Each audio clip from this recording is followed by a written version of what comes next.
Этот гений решил полезть на дерево. Ты куда? Ты в школу?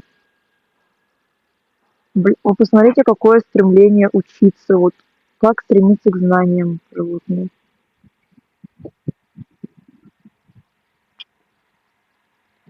Даже кот идет в школу. А вы? Какое ваше оправдание? У него вообще-то лапки. Блин, какой красавец. Сейчас вы посмотрите. Нифига не видно, конечно. Очень видно, но очень плохо. Но, ё-моё, он такой пушистый, он такой красивый. Там еще один. Погнали куда?